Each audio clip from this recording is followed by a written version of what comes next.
आपका हमारे इस यूट्यूब चैनल में बहुत बहुत स्वागत है। तो दोस्तों हम लोग पढ़ रहे थे कक्षा 10 की साइंस लेसन नंबर 2 और एनसीईआरटी पैटर्न। तो दोस्तों हम लोग पढ़ रहे थे अम्ल, क्षार और लवण, और अम्ल की परिभाषा हो गई थी पिछले वीडियो में। हम लोग वही बोले थे कि अम्ल किसे कहते हैं। तो अम्ल क्या होता है दोस्तों, जो पदार्थ पानी में जाने के बाद H+ आयन देते हैं। देखिए अम्ल, एक बार रिपीट कर देता हूँ। अम्ल को इंग्लिश में कहते हैं एसिड्स, और एसिड्स मतलब होता है ये ऐसे सभी पदार्थ होते हैं जो स्वाद में खट्टे होते हैं। अम्ल उन सभी पदार्थों में पाया जाता है जो स्वाद में खट्टे होते हैं, जैसे सेब हो, संतरा हो, नींबू हो, ठीक है, अचार हो, एस्टिक अम्ल हो, सिरका हो, सभी में पाए जाते हैं। ठीक है, जो खट्टे पदार्थ होंगे उनमें अम्ल रहेगा। और दोस्तों कहने की बात ये होती है, केमिस्ट्री में जब हम पढ़ने लगते हैं थ्योरी, तो अम्ल की परिभाषा होती है क्या, कि वह पदार्थ जो पानी में जाने के बाद H+ देता है। क्या देता है? H+ means hydrogen ion. इसको कहते हैं हाइड्रोजन आयन, या फिर इसी को कहते हैं प्रोटॉन देते हैं, वही अम्ल कहलाते हैं। ठीक है, तो दोस्तों सबसे पहले बता दूं कि चैनल आप सब्सक्राइब कर लीजिए, अगर अभी तक सब्सक्राइब नहीं किया तो बेल आइकन भी दबा लीजिए। और इससे पहले हमारी एक वीडियो गई हुई है लेसन फर्स्ट की, 3 वीडियो गई है, 3 लेक्चर गया है। ठीक है, तो उसमें लेसन फर्स्ट का पूरा डाटा है, आप जो है उसको नोट कर लीजिए, नोट बना लीजिए, याद कर जाइए, और आप केमिस्ट्री को अपने आसान कर लीजिए। दोस्तों इस सीरीज में साइंस के सभी चैप्टरों की वीडियो जाती रहेगी धीरे धीरे, और आप चैनल को सब्सक्राइब नहीं किए तो सब्सक्राइब कर लीजिए, और एक नोट्स बनाना स्टार्ट कर दीजिए। नोट पे सारा आपको सब कुछ नोट करते चलिए। ठीक, तो देखिए HCl ऐसा पदार्थ है जो पानी में जाने के बाद H+ देगा। कैसे देगा, मैं उस दिन उस वीडियो में बताया था, फिर से बता देता हूँ। देखिए इसमें एक H है, तो ये पानी में जाएगा तो एक H+ दे देगा और Cl- दे देगा। H2SO4 क्या है, यह ऐसा पदार्थ है जो पानी में जाएगा तो वो भी H+ देगा। H+ मतलब प्रोटॉन देगा, इसको हाइड्रोजन आयन कहते हैं, या फिर H+ या फिर प्रोटॉन कहते हैं। तो ये भी पानी में जाएगा तो प्रोटॉन देगा। देखिए 2H है तो 2H देगा, 2H कैसे देगा, तो 2H पॉजिटिव एंड SO4 बचा तो SO4 निगेटिव हो जाएगा। ठीक है, तो डबल नेगेटिव डबल पॉजिटिव, तो यह 2 प्रोटॉन दे रहा है। ठीक है, 2 प्रोटॉन। जब अम्ल H+ देता है या प्रोटॉन देता है तो उसकी गिनती को, उसकी संख्या को क्या कहते हैं, क्षारीयता कहते हैं। कोई भी अम्ल जितना ज़्यादा प्रोटॉन देता है या जितना दे सकता है प्रोटॉन, या जितना हाइड्रोजन आयन देता है, उसे उसकी क्षारीयता या क्षारकता कहते हैं। ठीक है, याद रखिएगा। HCN क्या है, तो अम्ल है। CH3COOH क्या है, तो अम्ल है। ठीक है, HNO3 क्या है, तो अम्ल है। तो ये सभी दोस्तों क्या है, अम्ल हैं। अब मैं बता दूं आपको, अगर HF आ जाए, जैसे HCl होता है, तो उसी तरह अगर HF आ जाए तो ये भी अम्ल है। HBr आ जाए तो ये भी अम्ल है। HI आ जाए तो यह भी अम्ल है। ठीक है, H2CO3 आ जाए तो यह भी अम्ल है। अब दोस्तों देखिए, आपसे पूछ लिया जाता है इनमें से कौन तगड़ा अम्ल है। तगड़ा, तगड़ा मीन्स स्ट्रॉन्ग। स्ट्रांग मतलब प्रबल अम्ल कौन है। प्रबल, प्रबल मीन्स एकदम मजबूत। और एक अगर प्रबल होता है तो दुर्बल भी होता होगा। तो प्रबल अम्ल और दुर्बल अम्ल क्या होता है, देखिए मतलब कि अगर कोई अम्ल है, जैसे यह है, अगर पानी में गया, अगर हम इसको 100 अणु लेते हैं, 100 अणु, जैसे हम लोग चीनी को तौलते हैं तो ग्राम में तौलते हैं, किलोग्राम में तौलते हैं ना, जैसे 10 ग्राम, 20 ग्राम, 100 ग्राम, 250 ग्राम, 1 किलोग्राम या 1000 ग्राम। ठीक है, तो उसी तरह से दोस्तों ये रासायनिक पदार्थ हैं, इनको जब हम तौलते हैं ना, या फिर लेते हैं, कुछ मात्रा इनकी जब लेते हैं, तो या तो अणु में लेते हैं, या परमाणु में लेते हैं, या मोल में लेते हैं। ठीक, तो अगर मान लीजिए अगर हम H2SO4 का अगर 100 अणु ले लिए, और अगर ये H2SO4 100 अणु लिए या 100 भाग लिए, और 100 भाग अगर पानी में जाने के बाद 2H और SO4 निगेटिव में टूट गया, आयनित हो गया, 100 का 100 भाग अगर टूट गया, तो हम इसे प्रबल कहेंगे, स्ट्रॉन्ग। अगर हम 100 भाग लेते हैं पानी में, जैसे 100 कण चीनी का डालें, और अगर उसमें से 20 कण घुले, 10-20 कण घुले और बाकी का रह जाए, ना घुले, तो हम उसे दुर्बल कहेंगे। अगर 100 का 100 भाग चीनी अगर घुल जाए पूरा, ठीक है, तो हम उसे कहेंगे स्ट्रॉन्ग। तो उसी तरह से जो एसिड या जो अम्ल पानी में जाने के बाद 100% या पूरी तरह से आयनों में बढ़ जाए, धनायन ऋणायन में बढ़ जाए, प्रोटॉन में बढ़ जाए, तो हम उसे कहेंगे स्ट्रॉन्ग। नहीं तो फिर क्या कहेंगे, वीक मीन्स दुर्बल अम्ल। प्रबल अम्ल, दुर्बल अम्ल, तो याद रखिएगा। प्रबल अम्ल पूछा जाएगा आपसे पेपर में कौन है, तो प्रबल अम्ल, या जब भी मैं बोलूंगा प्रबल अम्ल तो आप किसको समझेंगे, HCl को। ठीक है, और दुर्बल अम्ल जब भी बात की जाएगी किसे कहते हैं, दुर्बल अम्ल, तो कहेंगे CH3COOH को कहते हैं। ठीक है, क्योंकि ये पानी में जाता है तो 100% या पूरी तरह से आयनों में नहीं बढ़ता है, पूरी तरह से प्रोटॉन नहीं देता है। इसके पास 3 1 4 प्रोटॉन होता है, लेकिन देता एक है तो दुर्बल, और इसके पास एक है तो एक दे देता है, तो क्या हो जाएगा, प्रबल। अब दोस्तों देखिए, सबसे बड़ा सवाल ये है कि अगर सभी अम्लों को हम रख लें अपने पास, तो कौन प्रबल होगा, कौन दुर्बल होगा। तो देखिए इसके लिए आप क्या करेंगे, प्रबल अम्लों की, प्रबल अम्लों की अम्लीयता का क्रम, कि अम्लीयता का क्रम। इसका मतलब होगा कि कौन सबसे ज़्यादा प्रबल होगा और कौन दुर्बल होगा। ठीक है, अम्लीयता का क्रम। तो अब देखिए इसे कर लीजिएगा अम्लीयता का क्रम। तो देखिए अगर मान लिया आपके पास HF है, ठीक, HF, HCl है, HBr है, HI है, तो सबसे पहले इनका नाम सुन लीजिए क्या होगा।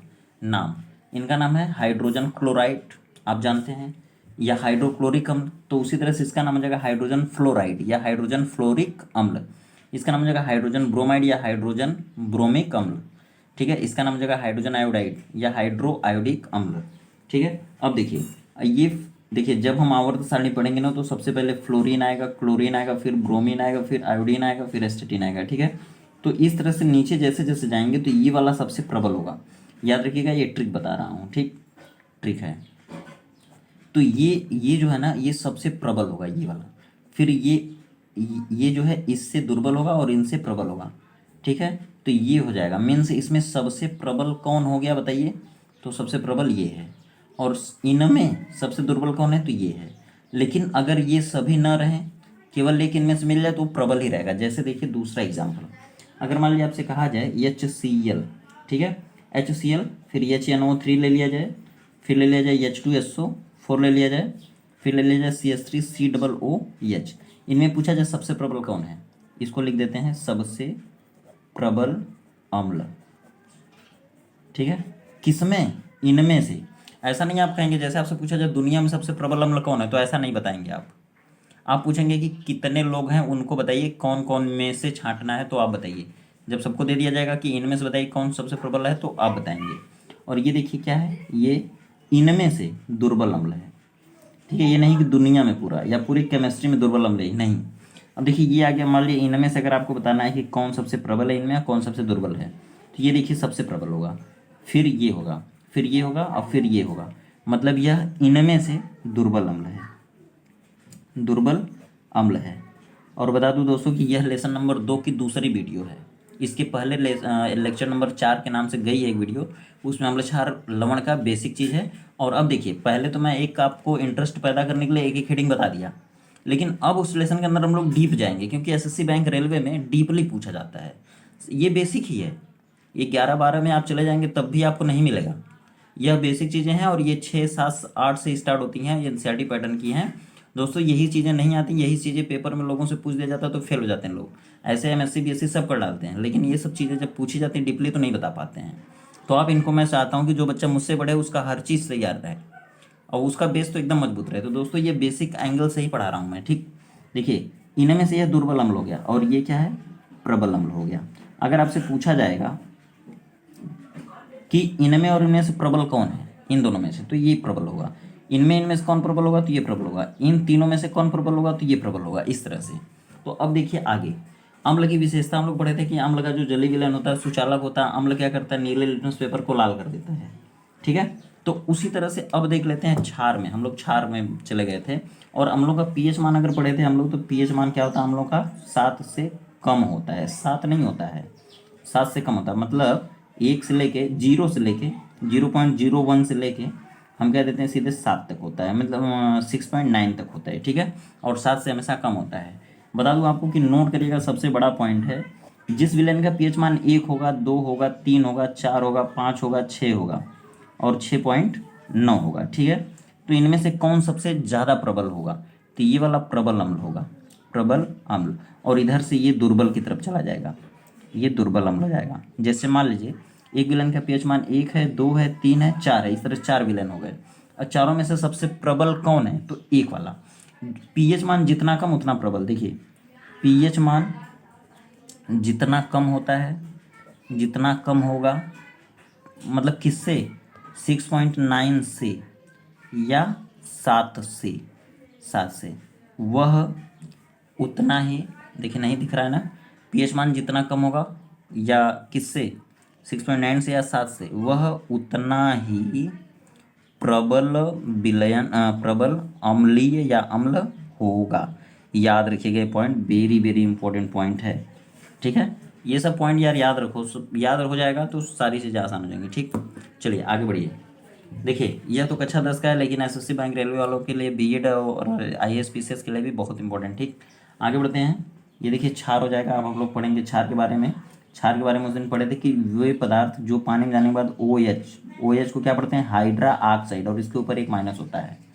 तो जो पदार्थ पानी में जाने के बाद OH माइनस या हाइड्रोक्साइड आयन उत्पन्न करते हैं वही क्षार कहलाते हैं, क्षार कहलाते हैं। यह ठोस द्रव गैस कैसा भी हो सकता है, यह ठोस द्रव गैस कैसा भी हो सकता है, जैसे NaOH, LiOH, KOH, NH4OH, ठीक है, NH4OH, CaOH का ट्वाइस, इसको क्या पढ़ेंगे, कैल्शियम हाइड्रोक्साइड, MgOH का ट्वाइस, AlOH का ट्वाइस, थ्राइस होता है, ठीक है।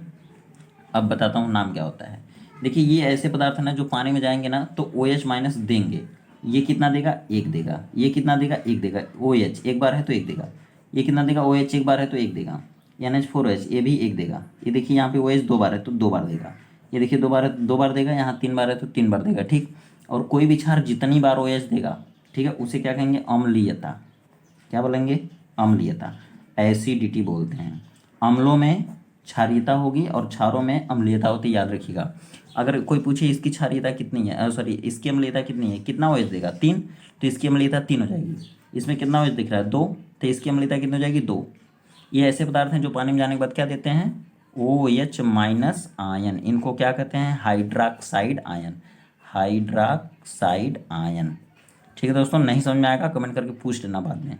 हाइड्रोक्साइड आयन, सबके पास मेरा नंबर होगा, व्हाट्सअप नंबर, ठीक है। नहीं होगा तो कमेंट करके बोलना, मैं दे दूंगा नंबर, ठीक। आगे बढ़ते हैं। अब देखिए हम लोग पढ़ेंगे क्षारों की विशेषताएं। क्षारों की विशेषताएं क्या होती हैं, तो मैं बता दूं कि सबसे पहले ये जल में विलेय होते हैं, जल में विलेय होते हैं, ठीक है। मतलब जल में डालेंगे अगर इन्हें तो घुल जाएंगे, तभी ना OH माइनस देंगे। जल में नहीं घुलेंगे तो कहाँ से देंगे। और फिर दूसरी बात, ये दाहक होते हैं, दाहक, दाहक या संक्षारक। देखिए अगर आप अम्ल या क्षार को ले रहे हैं हाथ पर तो संभाल के लीजिए। यह दो तरह का होता है, एक गाढ़ा होता है, एक हल्का होता है। गाढ़ा मतलब जैसे चीनी ज़्यादा डाल दीजिए पानी में तो गाढ़ा हो जाएगा रस, ठीक है, रस मतलब विलयन। अगर कम डालिए तो दुर्बल होगा। तो अगर ज़्यादा गाढ़ा क्षार या अम्ल है तो वो दाहक होता है, संक्षारक होता है। इसका मतलब अगर आप हथेली पे डालेंगे, हाथ पे डालेंगे तो चमड़े पे पड़ जाएगा तो घाव बन जाएगा, फफोले उत्पन्न हो जाएगा, ठीक है। चमड़ा खराब हो जाएगा आपका और जल जाएगा, तो उसे कहते हैं दाहक। जो जला दे उसे दाहक या संक्षारक, संक्षारक। इसे इंग्लिश में कहते हैं कोरोसिव। क्या बोलेंगे, कोरोसिव, ठीक है। अब बता दें कि इसका जो जलीय विलयन, जब इसको पानी में डालेंगे ना तो इसका जलीय विलयन विद्युत का सुचालक होगा। जलीय विलयन विद्युत का सुचालक होगा, याद रखना। विद्युत का सुचालक मतलब अगर इसको पानी में डाल, जैसे नमक को पानी में डालते हैं, करंट में डालते हैं ना, अर्थिंग में डालते हैं, उसी तरह से अगर किसी क्षार को पानी में डाल दें, उसमें करंट सटाएं तो तब भी उसमें वैद्युत धारा बहेगी। तो जिन पदार्थों में वैद्युत धारा बहती है, जिनके जलीय विलयन में वैद्युत धारा बहती है, उन्हें क्या कहेंगे हम, विद्युत का सुचालक। अगली बात, यह लिटमस पेपर को नीला कर देता है। लिटमस पेपर किस कलर का होता है, लाल का होता है या गुलाबी।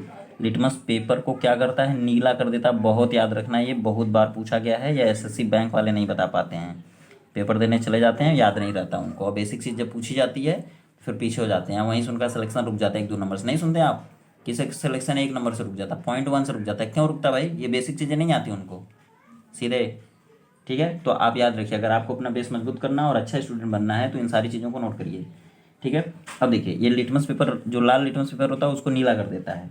और फिनाप्तलीन को अगर पूछा जाए कि फिनाप्तलीन को अगर क्षार में डाल दें तो किस कलर का हो जाएगा, फिनाप्तलीन को अगर क्षार में डाल दें तो ये फिनाप्तलीन को किस कलर का कर देगा, तो गुलाबी कर देगा। अब एक कोड बोल रहा हूँ, कोड में याद रखना, फिनाप्तलीन को गुलाबी रंग में बदल देता है, रंग का कर देता है या बदल देता है, ठीक है, याद रखना। देखो लीला नानी, लीला नानी, शीला की जवानी एक गाना आया था, तो शीला से ले लो लीला को, लीला को लीला की नानी, लीला नानी, खाली याद रखो। देखो ये सब खाली मजाक है, ये किसी के ऊपर कहा नहीं जा रहा है, ये सब खाली बस याद कराने का एक टेक्निक है, ठीक है। मैं किसी को ब्लेम नहीं कर रहा हूँ, बस अपने वीडियो के माध्यम से एक जो चीज़ें हैं उनको आसान करने की कोशिश कर रहा हूँ बस, और मैं किसी को ब्लेम नहीं कर रहा हूँ, ठीक है। देखिए लीला नानी, लीला नानी का मतलब क्या हो गया, देखो ली से हो गया लिटमस पेपर, लिटमस पेपर ये लाल है, ठीक है। लिटमस पेपर ये अम्ल में जब जाएगा ना, अम्ल में जब जाएगा तो ये लाल हो जाएगा, ठीक है। या अगर अम्ल इस लिटमस पेपर को पा गया तो लाल कर देगा, और इसको अगर क्षार में डाल दें तो नीला, नीला है, देखो ना को अंदर साइलेंट मान लो, ठीक है, और ये नीला, इसका मतलब क्या हुआ, ली से लिटमस पेपर को अगर अम्ल में डालोगे तो लाल हो जाएगा, और नी से क्षार में डालोगे तो नीला हो जाएगा। पहले अम्ल में डालोगे फिर क्षार में। लिटमस पेपर को अम्ल में डालो तो लाल हो जाएगा, क्षार में डालो नीला हो जाएगा। फिरंगी, याद रखो, फिरंगी जो बच्चे उड़ाते हैं बचपन में। फीस हो गया फिनाफ्थलीन, और उसको अम्ल में डालोगे तो रस रंगहीन हो जाएगा, रंगहीन हो जाएगा, मतलब उसका कलर उड़ जाएगा। और गी से गुलाबी, याद रखो, गुलाबी। इसको क्षार में डालोगे तो क्या हो जाएगा, गुलाबी। याद रखना। लोग पूछते हैं फिनाप्थलीन को क्षारीय विलयन में डालने पर तो कैसा रंग हो जाता है। तो फिनाप्थलीन को चाहे क्षारीय विलयन में डालो, चाहे क्षार अगर फिरंगी को पा गया, फिनाप्थलीन को पा गया तो गुलाबी कर देगा, याद रखना। अगर क्षार पाया फिनाप्थलीन को तो गुलाबी कर देगा, और अम्ल अगर पाया फिनाप्थलीन को तो रंगहीन कर देगा, मतलब उसका रंग उड़ा देगा। एक चीज़ और याद रखो, मेला पीला, मेला पीला।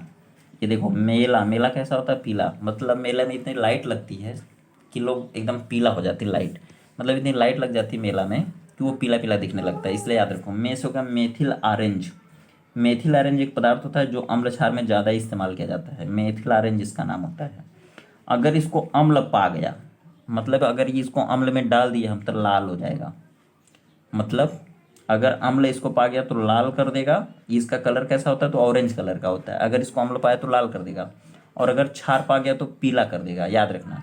मेला पीला, याद रखो। में से मेथिल ऑरेंज हो गया, ला से लाल हो गया, कब, जब अम्ल में जाएगा तब, या अम्ल इसको पा जाएगा तो लाल करेगा। और पीला कब हो जाएगा, जब ये क्षार में जाएगा तब। ठीक है, याद रखना। और देखो क्षार की विशेषता को आगे बढ़ाते हैं। साबुन जितने भी तरह का बनता है वो सब क्षार से बनता है। साबुन, साबुन और ग्लिसरीन देख तो लड़कियां लगाती हैं सभी, ठीक है। लड़की लोग मतलब क्रीम के साथ इसको यूज करती हैं, और सभी लोग लगाते हैं, लड़कियां नहीं सभी लोग लगाते हैं। त्वचा को मुलायम रखने के लिए ग्लिसरीन का इस्तेमाल किया जाता है। कॉस्मेटिक्स में भी इसका इस्तेमाल होता है, ठीक है। तो साबुन और ग्लिसरीन किससे बनती हैं, ये सभी किससे बनती है दोस्तों, तो ये सभी क्षार से बनते हैं, क्षार। और कौन सा क्षार, देखो साबुन दो तरह का होता है, एक होता है कठोर साबुन, एक होता है मृदु साबुन। तो दोस्तों अगर NaOH डाल दिया, ठीक है, तो कठोर साबुन बन जाएगा। और अगर KOH डाला, KOH मीन्स पोटेशियम हाइड्रोक्साइड, तो ये क्या बनेगा, मृदु साबुन बनाएगा। याद रखना, हमेशा पूछा जाता है। जो कठोर साबुन होता है ना, अभी कैसे पहचानोगे कि कठोर साबुन कौन है, कैसे पहचानोगे कि कठोर साबुन कौन है। देखो साबुन को पानी में डालो और हाथ में रगड़ो, अगर जल्दी से झाग फेंक दिया और ज़्यादा ज़्यादा फेंका, गाज, झाग मतलब गाज होता है। अगर साबुन को पानी के साथ हाथ में लेकर रगड़ो, अगर कम समय में ज़्यादा झाग देता है तो जितना ज़्यादा देगा उतना ही मृदु होगा। अगर झाग नहीं देता है या कम से कम देता है तो कठोर साबुन होगा। तो याद रखो, कठोर साबुन कौन होगा, वह साबुन जो पानी के संपर्क में आने पर जल्दी जल्दी या ज़्यादा ज़्यादा देता है। वह साबुन जो पानी के संपर्क में आने पर जल्दी जल्दी झाग देता है और ज़्यादा ज़्यादा देता है, जल्दी जल्दी ज़्यादा ज़्यादा देता है झाग, तो उसे क्या कहेंगे हम, मृदु साबुन। और जो साबुन पानी के संपर्क में आने पर नहीं देता है, या बहुत देर में बहुत थोड़ा थोड़ा देता है, या बहुत कम से कम देता है झाग, तो वो ऐसे साबुन को क्या कहेंगे, कठोर साबुन। और जान लो, कठोर साबुन अगर बनाएंगे तो किससे बनाएंगे, NaOH से, ठीक है। इसको क्या कहते हैं, सोडा लाइम, या कास्टिक सोडा, या सोडियम हाइड्रोक्साइड, या सोडा लाइम, ठीक है। तो ये अगर डालेंगे तो कौन सा साबुन बनेगा। अगर क्षारों में, अगर क्षारों को अगर हम संतृप्त वसाओं के साथ डाल देते हैं, या वसाओं या चर्बी में डाल देते हैं ना, तो साबुन बनता है। लेकिन अगर NaOH डालोगे तो कठोर साबुन बनेगा, मतलब जो साबुन बनेगा वो जल्दी झाग नहीं देगा, ठीक है। अगर देगा भी तो बहुत कम देगा, देर में देगा। और ये जो KOH है, मतलब पोटेशियम हाइड्रोक्साइड वाला साबुन है, अगर इसको डाल दोगे तो मृदु साबुन बनेगा, मतलब जो साबुन बनेगा वो जल्दी जल्दी देगा झाग और ज़्यादा ज़्यादा देगा, ठीक है। इतना याद रखना, आगे बढ़ते हैं। देखो पीएच मान, क्षारों का पीएच मान कितना होता है, 7 से अधिक होता है। किसकी बात कर रहा हूँ मैं, क्षारों की बात कर रहा हूँ, याद रखना, अधिक होता है, मतलब 7 नहीं होगा, 7 से ज़्यादा। और जान लो 8 हो सकता है, 9 हो सकता है, 10 हो सकता है, 11 हो सकता है, और 11.23 भी हो सकता है यार, याद रखना। ये 8 9 10 जैसे ये सीधी सीधी संख्या लिख रहा हूँ ना, पूर्ण संख्या ना, तो ऐसा नहीं, से 14 तक होता है, याद रखना। और जितना इधर रहेगा ना उतना ही प्रबल क्षार रहेगा, याद रखना। प्रबल क्षार का पीएच मान कितना होता है, 14 की तरफ होता है, मतलब 14, 7 से ज़्यादा। और अगर देखो पूछ लिया गया कि अगर 3 4 क्षार हैं तुम्हारे पास, एक का 6 है पीएच मान, एक का 8 है, एक का 9 है, एक का 13 है, बताओ कौन सबसे दुर्बल क्षार होगा, कौन सबसे प्रबल क्षार होगा। तो इनमें से यह दुर्बल हो जाएगा क्षार, दुर्बल क्षार, ठीक है। और ये होगा प्रबल क्षार, याद रखना, प्रबल क्षार। देखो पीएच मान इस तरह से होता है, जैसे पीएच पैमाना इस तरह से होता है, ठीक है। पीएच पैमाना इस तरह से होता है, बीच में यहाँ 0 होता है, सॉरी बीच में यहाँ 7 होता है, ठीक है। इसको खोजा था सोरेनसन ने। कौन खोजा था? सोरेनसन। पीएच पैमाना जिससे सभी पदार्थों का पीएच मान नापते हैं। पीएच मान अगर तुमको पता चल गया, मतलब 7 है कि 7 से ज़्यादा है 14 की तरफ, या 7 से कम है 1 की तरफ। देखो 7 है तो उदासीन रहेगा। अगर किसी भी पदार्थ का अगर पीएच मान नाप दिया गया और 7 आया तो वह उदासीन हो जाएगा, मतलब ना तो वो अम्ल की तरह रहेगा, ना तो वो क्षार की तरह रहेगा। अब देखो 7, 8, 9, 10, 11, 12, 13, 14 अगर इधर है, पीएच मान अगर इधर आता है तो यह प्रबल क्षार होगा। जितना इधर इधर अगर आया तो प्रबल क्षार, इधर अगर आया तो दुर्बल क्षार। अब देखो इधर अगर 7 से इधर 0 रहेगा, यहाँ पे 1, 2, 3, 4, 5, 6, 7। अगर इधर आ गया इधर तो प्रबल अम्ल हो जाएगा, प्रबल अम्ल। अब कहाँ तक अम्ल रहेगा? देखो 7 से लेके यहाँ तक अगर आया इधर तो ये अम्ल रहेगा, ठीक है। और जितना इधर आएगा प्रबल अम्ल, और इधर अगर 7 की तरफ आया तो दुर्बल अम्ल। और देखो अगर ये आया तो उदासीन, ठीक है, समझ लो अच्छे से। और अगर 7 के बाद आया इधर तो ये क्षारय रहेगा, चाहे प्रबल रहे चाहे दुर्बल। अब देखो जितना इधर रहेगा 14 की तरफ उतना प्रबल रहेगा, और जितना इधर रहेगा 7 की तरफ उतना दुर्बल रहेगा। याद रखना इधर प्रबल रहेगा। तो अब देखो ये चीज़ तो जरूर याद रखना है कि अगर 3-4 विलेन है, एक का पीएच मान 1 है, 2 है, 3 है, 4 है, तो कौन सबसे प्रबल होगा? तो 1 वाला प्रबल अम्ल होगा। अगर 11, 12, 13, 14 अगर है किसी विलेन का पीएच मान तो 14 वाला सबसे प्रबल क्षार होगा और 11 वाला दुर्बल क्षार होगा, ठीक है, याद रखना। आगे बढ़ते हैं। अब देखो एक चीज़ सुने होंगे, क्षारक। क्षारक क्या होता है? क्षारक इसको कहते हैं एल्कली, एल्कलीस, ठीक है। चलो क्षारक क्या होता है देखो। क्षारक का मतलब होता है ये भी OH देगा, ये भी OH माइनस देगा। जो पदार्थ पानी में जाने के बाद OH माइनस देते हैं, हाइड्रोक्साइड आयन देते हैं, वो क्षारक होते हैं। लेकिन हाइड्रोक्साइड आयन देते हैं वो क्षारक होते हैं, लेकिन ये हमेशा जलीय अवस्था में रहता है पहले से। जैसे क्षार का जरूरी नहीं है, क्षार ठोस द्रव गैस किसी में भी हो सकता है। अगर वो बस अब पानी में जाने के बाद अगर OH माइनस देता है तभी वो क्षार होगा, लेकिन क्षारक पहले से ही जलीय रहता है, मीन्स द्रव अवस्था में रहता है। Always in liquid state. ये पहले से किस अवस्था में रहेगा? जलीय अवस्था में। तब परिभाषा क्या बनती है? अब देखो परिभाषा बता रहा हूँ, सुनो, नोट करो। जो पदार्थ जलीय अवस्था में होते हुए OH माइनस आयन उत्पन्न करते हैं, जो पदार्थ जलीय अवस्था में हाइड्रोक्साइड आयन उत्पन्न करते हैं, या फिर जो पदार्थ जलीय अवस्था में होने पर हाइड्रोक्साइड आयन उत्पन्न करते हैं, वो सभी क्या कहलाते हैं? क्षारक कहलाते हैं। याद रखना। इसका एग्जाम्पल क्या है?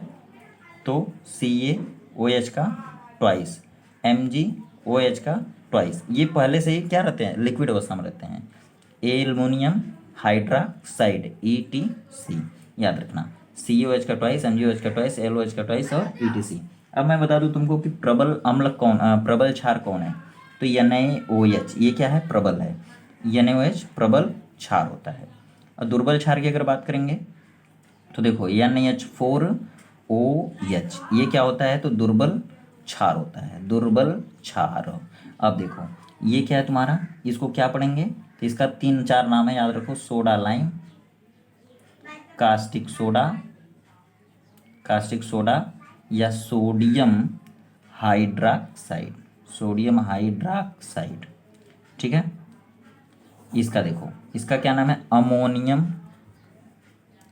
हाइड्रोक्साइड, ठीक है। तो इस तरह से नाम याद रखना, और ये इस तरह की बात है। अब आगे देख लो। अब देखो ये जैसे है ना, थोड़ा सा आगे बताता हूँ, एक्स्ट्रा बताता हूँ। देखो दिख नहीं रहा तो देखो ध्यान से। Lithium, sodium, potassium, rubidium, caesium, francium, gallium, ठीक है, छोड़ो हटाओ।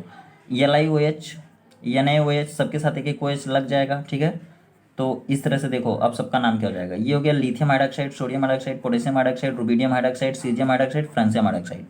अगर पूछा जाए इनमें से सबसे प्रबल कौन है, तो सबसे प्रबल ये होगा, फिर ये होगा, फिर ये होगा, फिर ये होगा, फिर ये होगा, फिर ये सबसे दुर्बल होगा। अगर इन सभी में देखा जाएगा तो सबसे प्रबल क्षार ये होगा, फिर ये दुर्बल क्षार होगा। लेकिन अगर इनके अलावा अगर और कहीं भी अगर बात करते हैं तो इनमें से कोई भी रहेगा तो प्रबल रहेगा। मतलब देखिए इनमें से अगर कोई एक आ जाए और दुनिया में से कोई भी क्षार आ जाए तो यही प्रबल रहेंगे हमेशा। लेकिन अगर इन्हीं में देखा जाएगा तो ये सबसे प्रबल होगा, ये सबसे दुर्बल होगा, ठीक है, याद रखना। तो अगर कहीं NaOH की बात करें और किसी भी और चीज़ की बात करें इनके अलावा, तो ये सबसे प्रबल क्षार होगा। ठीक है, ये याद रखना, बेसिक चीज़ें हैं। आगे बढ़ते हैं।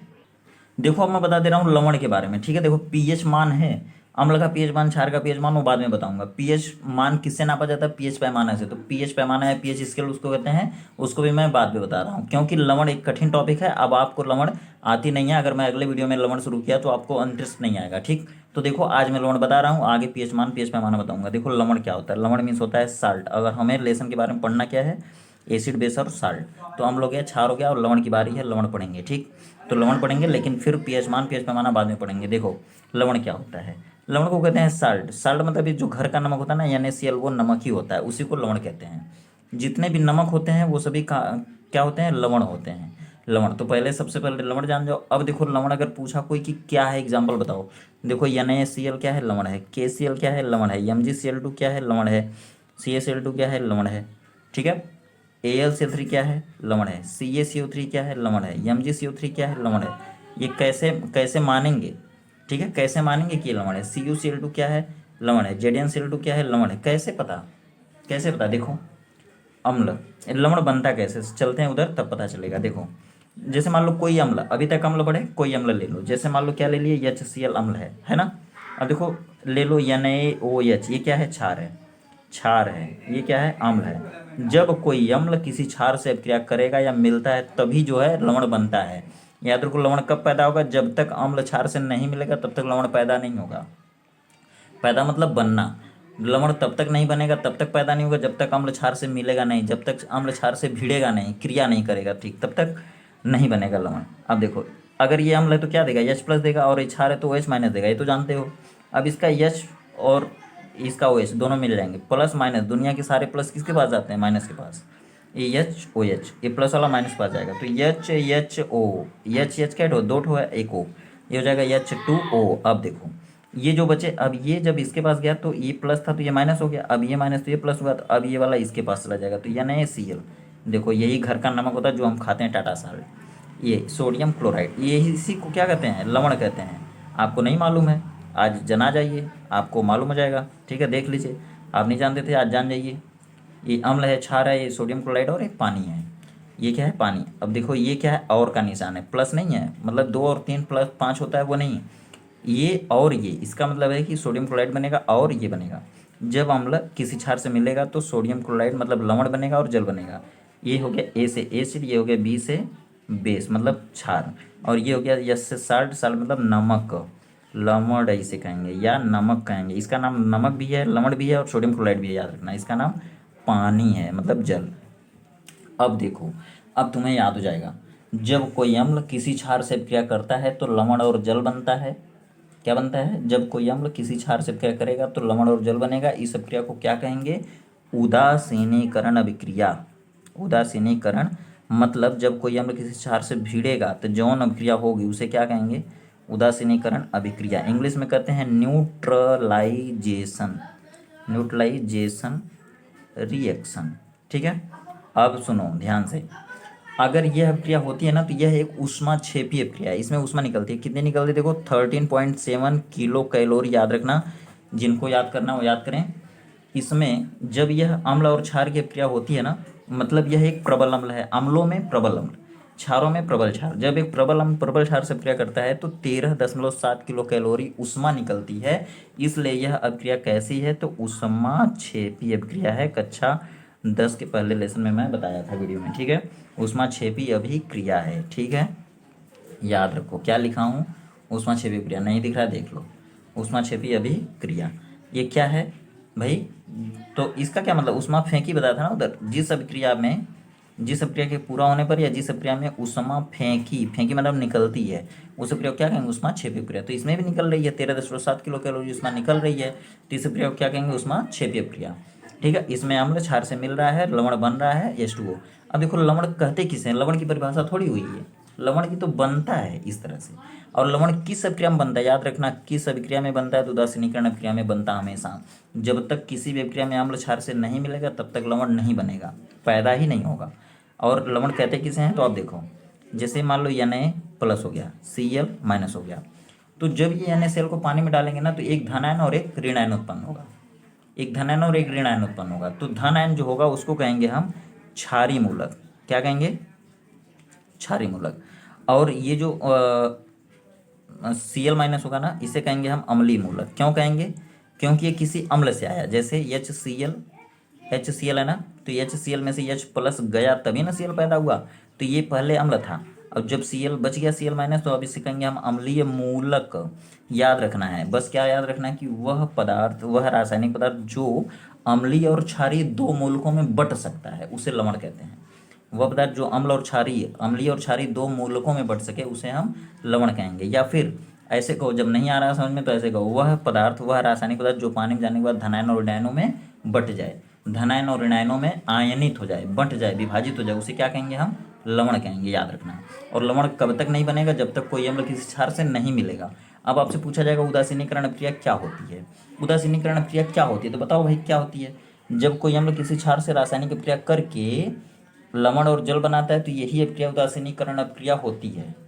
उदासीनीकरण मतलब उदासीन करना। जब कोई अम्ल किसी क्षार को पा जाएगा तो उदासीन हो जाएगा, जब कोई क्षार किसी अम्ल को पा जाएगा तो उदासीन हो जाएगा, और बन जाएगा, ऑटोमेटिक बन जाएगा क्या, लवण और जल। ऐसे प्रयोग क्या कहेंगे, उदासीनीकरण अभिक्रिया। ठीक है, याद रखना। अगर पूछा जाता है ऐसे बताना। अगर पूछा गया उदासीनीकरण अभिक्रिया को उदाहरण सहित बताइए, तो ये उदाहरण हो जाएगा। ठीक है, अम्ल क्षार, किसी भी अम्ल को किसी भी क्षार के साथ मिला दो। अब देखो एग्जाम्पल, देखो एग्जाम्पल और भी दिखाते हैं। जैसे देखो, अगर ये मान लो तुम्हारे पास अम्ल आ गया दूसरा H2SO4, ठीक है, और प्लस अगर मान लो तुम्हारे पास NaOH आ गया, ठीक है, NaOH देखो ऐसे हो गया, गड़बड़ा गया। ये OH ऐसे रहने दो, ब्रैकेट मत लगाओ। देखो यहाँ पे कितना प्लस फेंकेगा, ये 2 प्लस फेंकेगा, मतलब 2 बार है H तो 2 प्लस फेंकेगा, और इस पे डबल माइनस आएगा। अब देखो यहाँ पे एक Na पे एक प्लस आता है और एक OH है, तो एक बार माइनस देगा, अगवा 2 लगा लो। ठीक, अब देखो ये प्लस वाला किसके पास चला जाएगा, माइनस के पास। तो ये 2 बार Na, 2 बार SO4, इसको बना दो Na2SO4। ये नए कई बार है, 2 बार, तो 2 लगा दो। ये नए 2 बार है तो 2 लगा दो। अब SO4 अकेले तो अकेले। अब प्लस देखो, ये 2 ठो H 2 ठो OH के साथ जाएगा, ये 2 आगे है ना, तो इसका मतलब 2 OH हो गया, आगे 2 है, इसका मतलब 2 ठो 2 ठो H, तो 2H यहाँ 4 और 2H है, मतलब इसका क्या हो गया, 2H2, 2 दूना 4 हो गया है, 2 ठो ऑक्सीजन हो गया।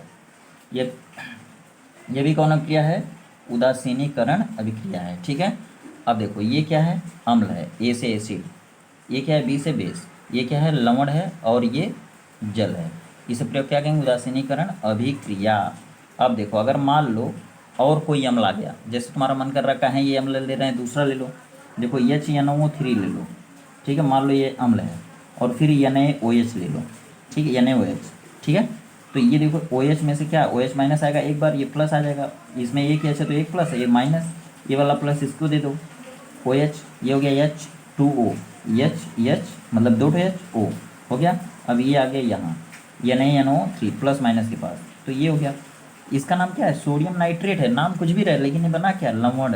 तो अगर तुम्हें, अगर अम्ल परिभाषा अच्छे से याद हो गई, अम्ल का उदाहरण अगर अच्छे से याद हो गया, तो तुम लवण अपने आप बनाओगे, कोई दिक्कत नहीं। ठीक है, ये भी कौन सी क्रिया है, उदासीनीकरण अभिक्रिया है। ठीक है, पूरा कर लेना।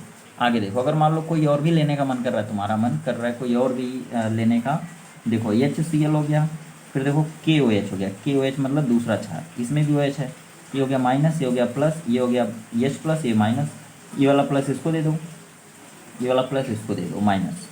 अब देखो HO H2O बन गया, H2O यहाँ पे प्लस लगा लो, और यहाँ भी प्लस लगा लो, और Cl KCl, ये भी क्या है, लवण है। नाम बाद में जानना क्या है, पोटेशियम क्लोराइड, और ये क्या है, पोटेशियम हाइड्रोक्साइड, मतलब ये क्षार है। ठीक है, ये क्या है, अम्ल है।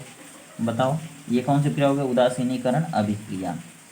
ठीक है, तो इस तरह से आप किसी भी अम्ल को किसी भी क्षार से मिला सकते हैं, लवण बना सकते हैं। अब मैं अगले वीडियो में बताऊंगा लवण कितने प्रकार, चलो अच्छा बता देता हूँ, लवण कितने प्रकार का होता है, लवण कितने प्रकार का होता है, लवण के प्रकार, types of salt, types salts. ठीक है, कितने टाइप्स का होता है लवण। तो लवण देखो होता है कितने प्रकार का है, बता दूं। अगर तुमको बताया जाए तो 3 तरीके से बताना चाहिए, लेकिन चलो जान छोड़ दे, आगे बढ़ते हैं। सरल लवण पहला हो गया, सरल लवण। दूसरा हो गया अम्लीय लवण, अम्लीय लवण। ठीक है, तीसरा हो गया क्षारीय लवण, क्षारीय लवण। अब देखो अगला क्या हो गया, सरल लवण, अम्लीय लवण, क्षारीय लवण, इसको सामान्य लवण भी कहते हैं। अब देखो मिश्रित लवण होता भी है, नहीं भी होता है, याद रखना, इसे जरूरी नहीं है। मिश्रित लवण ऐसे ही कहते हैं, ठीक है। द्विक लवण, द्विक लवण, और फिर होता है संकर लवण। संकर बाबा वाला नहीं है, संकर मतलब होता है जटिल लवण, संकर लवण या जटिल लवण, ठीक है, इतना याद रखना। चलो अब देखो सरल लवण क्या होता है, छोड़ो इसको, आगे बताएंगे अगली वीडियो में, वीडियो लंबी हो जा रही है। अगली वीडियो में लवण से शुरू होगी कहानी, ठीक है। तो दोस्तों अगर चैनल सब्सक्राइब नहीं किया तो सब्सक्राइब कर लो, नोट बना लो पूरा, और जो है अपने दोस्तों में इसको शेयर कर दो वीडियो को, और सबसे लाइक करवा दो, सबसे सब्सक्राइब करवा दो चैनल को दोस्तों, नहीं तो अगली वीडियो नहीं मिलेगी, ठीक है। तो बेसिक तरीके से अच्छे अंदाज में बता रहा हूँ, अगर नहीं समझ आएगा तो कमेंट करके बोल देना जो बोलना होगा, ठीक है। मिलते हैं फिर अगली वीडियो में, तब तक खुश रहो, व्यस्त रहो, मस्त रहो, आपका दिन शुभ हो।